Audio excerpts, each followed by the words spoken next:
everybody, it's Miss Sopiarz-Rianda. I hope you all had a fantastic weekend, and I hope you're also enjoying the first act of Hamlet. Remember, I did have a sub last week, and I know it's a little strange to have a substitute teacher in a virtual classroom, but it's necessary just like in a brick and mortar classroom. So if you were saving any questions for me, I'm in the office, so please contact me. But hopefully, Mrs. Myers was able to help you out as much as you needed last week. So, this week, what we're doing is we're continuing our study of Hamlet.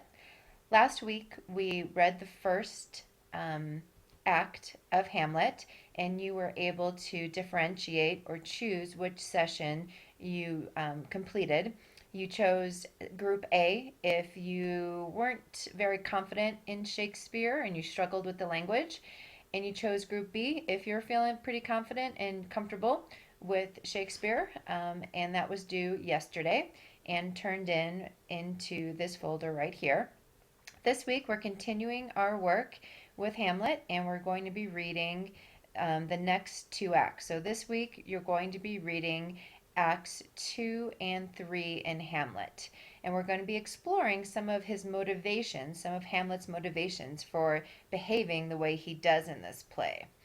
So before we get started on that, though, I do want to point out some really important announcements this week. This week I'm hosting parent-teacher conferences.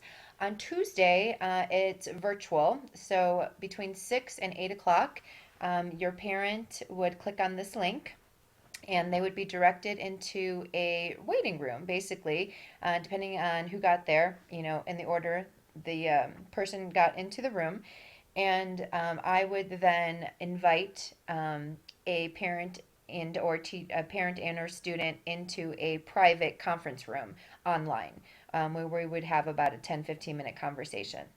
If you're not able to make the virtual parent-teacher conference, if your parents can also come to the good old-fashioned live parent-teacher conferences on Wednesday from 6 to 8:30 at the Jeffco Ed Center.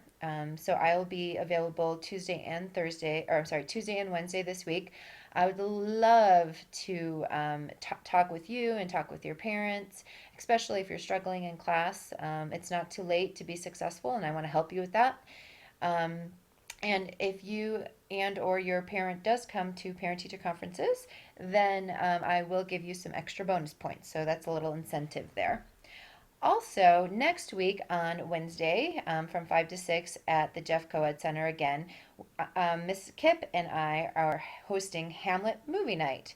Mrs. Kipp teaches the other English 12, and we'll be watching probably the first act of Hamlet and then doing a discussion. If you are coming, I hope you do. It's a lot of fun, and we'll have snacks, so bring a snack if you're coming, and you will be exempt from one of the assignments from next week, so that's another incentive. So again, you won't be penalized for not coming to parent-teacher conferences or Hamlet Movie Night. They're both optional, but you will get a little bit extra credit if you do go to either of those. Like I mentioned a couple of minutes ago, you're going to be reading Acts 2 and 3 and taking a quiz, posting to discussion, and then creating a Hamlet wiki this week, which I also created a video embedded into the assignment for you to watch. So the first 3 days, you're going to be reading Acts 2 and 3, and then you're going to be taking a quiz, followed by contributing to the discussion and creating and contributing to the study guide, the wiki, at the end of the week. So as always, you click Next to navigate through the session. And when you're reading Acts 2 and 3, I include right there the different options you have for your reading. You can read a good old-fashioned print copy of Hamlet. You can read No Fear Shakespeare version of Hamlet by clicking here, where the traditional Hamlet or Shakespeare is on the left and then modern day translations on the right. I highly recommend this one. Or you can always read the MIT Shakespeare text only. But as you are reading this week, be sure that you jot down notes on the main characters and main events from this section of the play, because you are going to be taking a quiz on the next screen.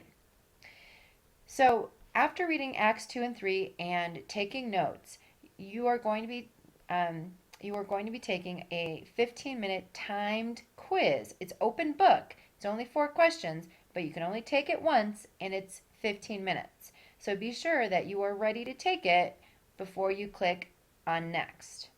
Okay? So after your quiz, which is right there, you'll contribute to the discussion. And this discussion is actually pretty fun. You are going to pretend you are an advice columnist who has a feminist or gender theory perspective. Remember that from Unit 2? You have just received this letter from Hamlet.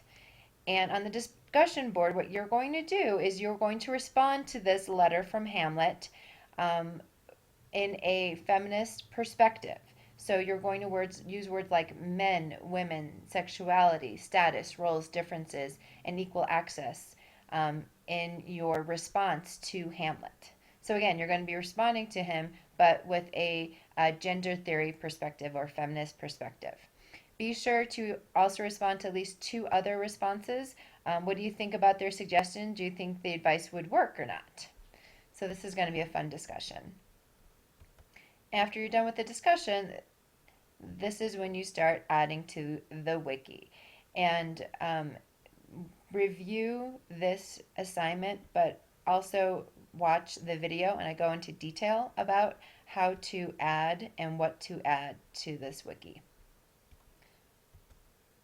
And then after the wiki assignment, you are done. And next week we are going to be finishing up Hamlet. If you have any questions about this week, please let me know. I'm here to help. Thanks.